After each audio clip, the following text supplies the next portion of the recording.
Llega el momento de hacer el repaso, esos titulares que han ido marcando la actualidad internacional e incluso extraplanetaria, vamos a adelantar. Para eso hoy nos acompañan Dolores Serrat, bienvenida. Hola, buenos días. También está con nosotros Manuel Arnal, bienvenido. Hola, ¿qué tal?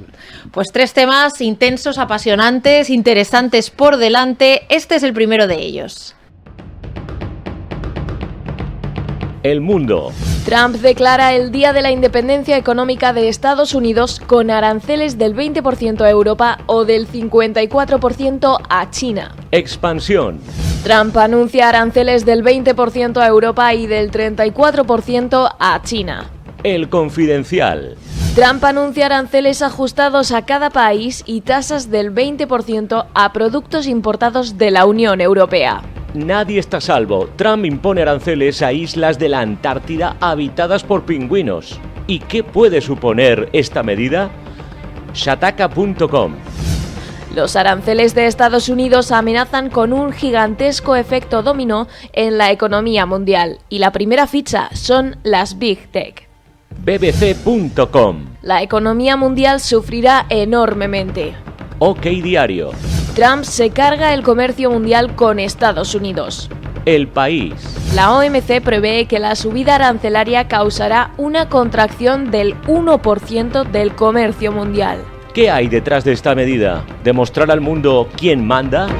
¿Es simple postureo o las medidas perdurarán en el tiempo? ¿Puede ser los Estados Unidos los más perjudicados a medio plazo? Lo analizamos con nuestros invitados. Vamos a ver qué opinan nuestros invitados. Comenzamos por Dolores. Vamos a ver, yo creo que lo que venía anunciando ya lo tenemos aquí, esta guerra comercial. Yo sigo pensando que es un arma estratégica para la negociación, pero es verdad que esta semana, ayer, vimos las primeras consecuencias que no son buenas para nadie, pero empezando por Estados Unidos. La caída del dólar frente al euro, frente al yen, frente al franco suizo de casi un 2%, o la caída del dólar de más de un 1% frente a la libra esterlina, pues es un indicio. También cayeron todos los mercados bursátiles, empezando por el de Nueva York, continuando por Japón, continuando por los índices europeos. Es decir, que el efecto tsunami de esa medida arancelaria es una realidad. Pero también ya empiezan a verse lo que son los efectos comerciales, y Estados Unidos empieza a tener un problema, como es la caída de empresas punteras, compañías punteras en Estados Unidos, como Apple, Amazon o Nike.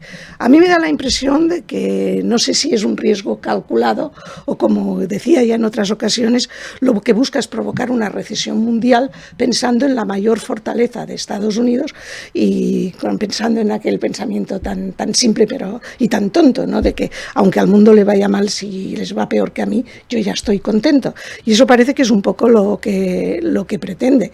Pero pensar que aplicar una economía del siglo XIX proteccionista mirando hacia adentro, en lugar de una economía del siglo XXI en un mundo globalizado, con esa medida, si pretende desglobalizar, yo creo que se equivoca. Pero es cierto que el resto de los países, el resto del mundo, en estos momentos está en una situación de incertidumbre, en una situación de preocupación y preparando las respuestas. Hablábamos de que la Unión Europea, en principio, lo que es necesario es la unidad. Ese es un tema preocupante y, por ejemplo, las declaraciones de ayer de Macron, apostando ya de entrada por una línea dura, va un poco de lo que era la idea de la Unión Europea, de, en primer lugar, una política de mano tendida con líneas rojas, antes de pasar a medidas más contundentes, como puede ser la subida, ¿no?, de los impuestos, de los establecimiento de aranceles a las industrias americanas que comercian con Europa, o simplemente la desaparición de inversiones europeas en Estados Unidos. Yo creo que las cosas deben de ir por pasos, pero es verdad que es preocupante y también en España nos afecta. Me parece que hay que decir que la reacción del gobierno español, la salida ayer del presidente del gobierno presentando ese plan de ayudas a las empresas empresas y al comercio para compensar las pérdidas arancelarias sería una cuestión buena si fuera creíble. Yo tengo muchas dudas, porque ha hablado de ese plan de 14.700 millones de euros, pero más de la mitad son a crédito y la otra mitad vienen de los planes de recuperación que están ya comprometidos en la recuperación de la pandemia, en la recuperación de La Palma tras el volcán, en la recuperación de la Dana. Yo no sé si ese chicle de millones va a dar para todo, pero si hay que buscar algo positivo es que por lo menos parece que en ese tema quiere llegar a un acuerdo con el Partido Popular. Y lo que pasa que es poco creíble, porque para poder hacer todos esos planes es necesario presupuestos y sus socios de gobierno no están de acuerdo con ello. Por lo tanto, el relato puede estar muy bien escucharlo, si no se cayera muchas veces por el principio o por la base, que es la base de los principios. Cuando el presidente del gobierno habla de principios, pues todos movemos la cabeza, porque yo creo que nos ha engañado muchas veces. Por lo tanto, la cara y la cruz de un plan que yo creo que sería oportuno el adoptar medidas, pero que no es solo un relato que tiene que haber medidas efectivas. Para ello se necesitan presupuestos, y los presupuestos en estos momentos están en el aire. Manuel. Bueno, primero, yo estoy convencido de tres cuestiones para mí fundamentales, ¿no? Viendo el panorama, y leyendo los titulares, los debates, que estos días hemos estado todos y todas muy pendientes a ver de lo que pasaba, ¿no? Primero, que Trump está contentando a un electorado reaccionario. Y no solo reaccionario en la postura política, sino también económica, ¿no? Un electorado que se cree, norteamericano, que se cree que en América primero, en un mundo globalizado, que por cierto, los líderes de la globalización fueron los americanos, curiosamente, ¿no? Eso en primer lugar, ¿no? El mercado está vendiendo a su mercado interno, político, a los que le han votado, no nos engañemos. Y no nos engañemos que Trump no es Trump, es Trump y el Partido Republicano, Estamos hablando de la derecha norteamericana pura y dura, de pedigrí, Segunda cuestión, ya ha habido antecedentes de ese discurso y ha triunfado. El Brexit, si tú coges los discursos que lanzaba el Partido Conservador, era lo mismito. Inglaterra, Europa está abusando de nosotros, el mismo discurso. En este caso era Europa abusa de Inglaterra, y ahora es todo el mundo abusa de los americanos, que es curioso, todo el mundo. Socios estratégicos como ha sido Japón y Taiwán, aparte de la Unión Europea, socios estratégicos desde la Segunda Guerra Mundial. Es que es una cosa de un descoloque total. Y la tercera cuestión que me tiene a mí intrigado es la estrategia del shock. La estrategia del shock es una estrategia política por la cual tú sueltas una cosa gordísima y dejas totalmente anulado otros discursos y dejas a la población en un estado de no saber qué es lo que está pasando, ¿no?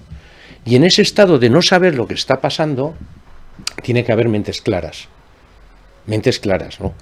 Primero, la derecha se lo tiene que hacer mirar, la derecha europea. Ha habido discursos muy tontos que ahora se están reajustando.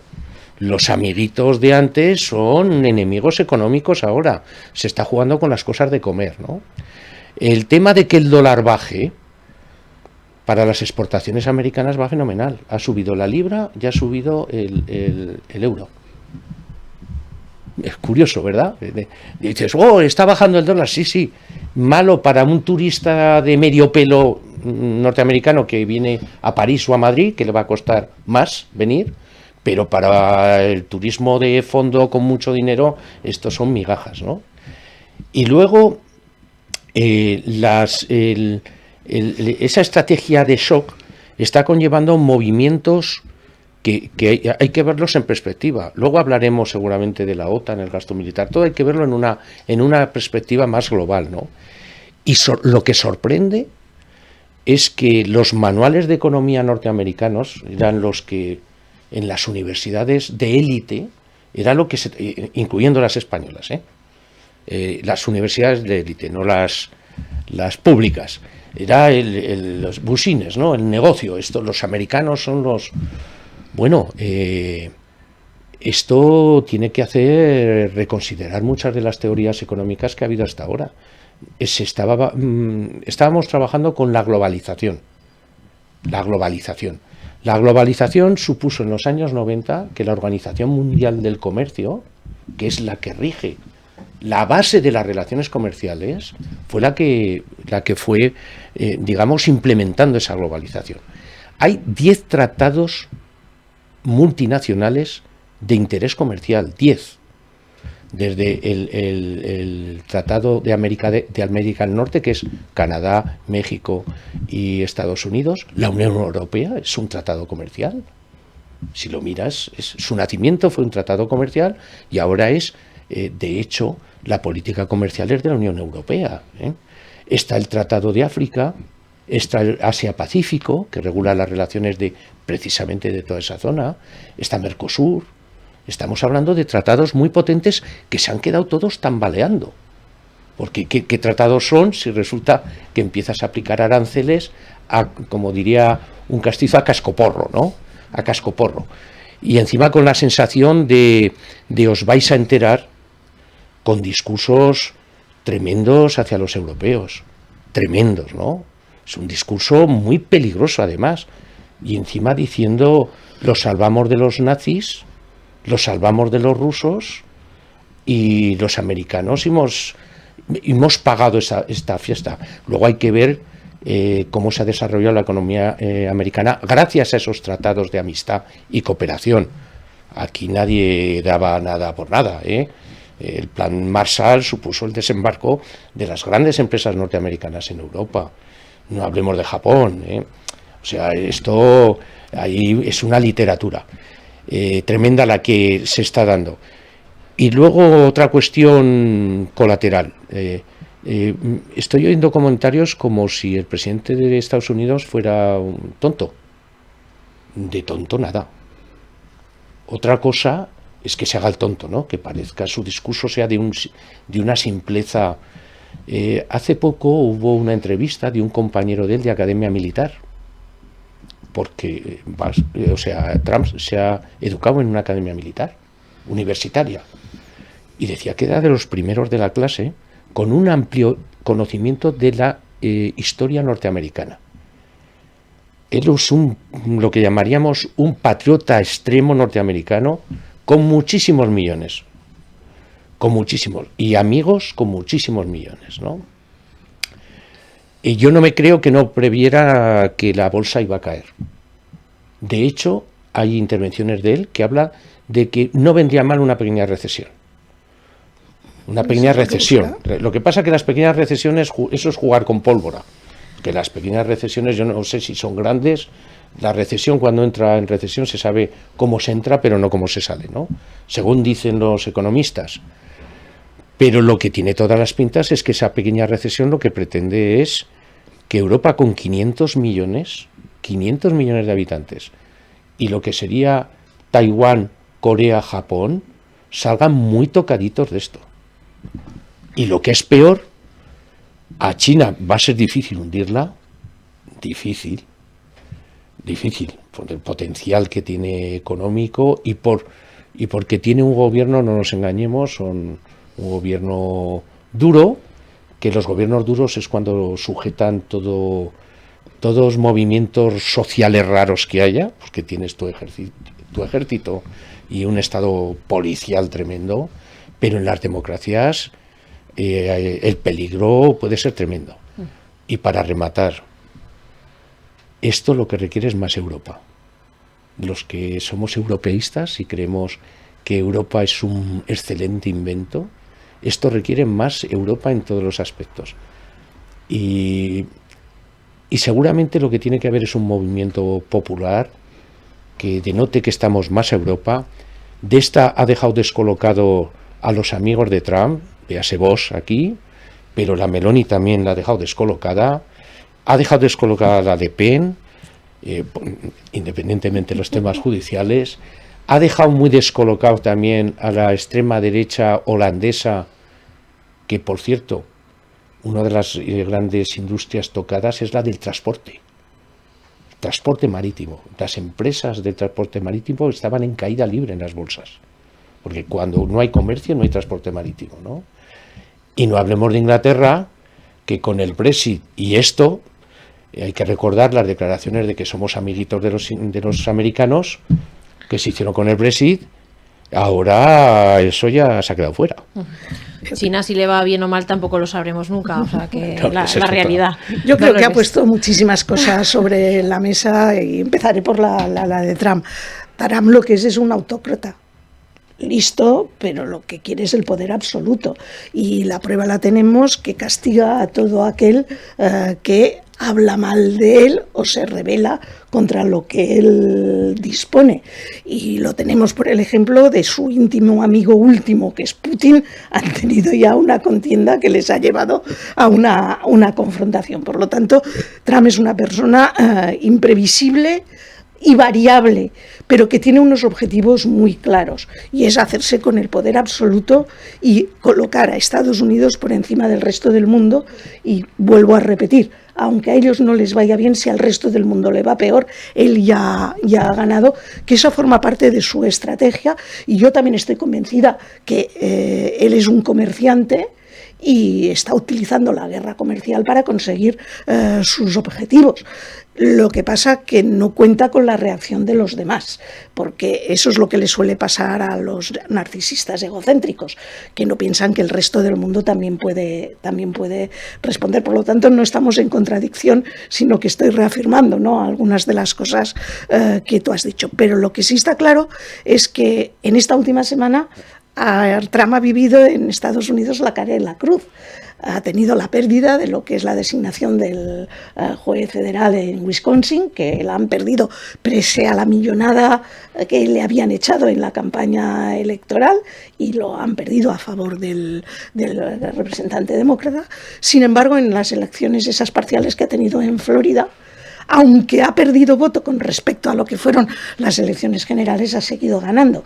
Hemos visto a los demócratas salir muy ufanos porque los otros han perdido voto, pero evidentemente todavía le tiene un grandísimo apoyo que nos tiene que hacer pensar al resto del mundo qué hacer.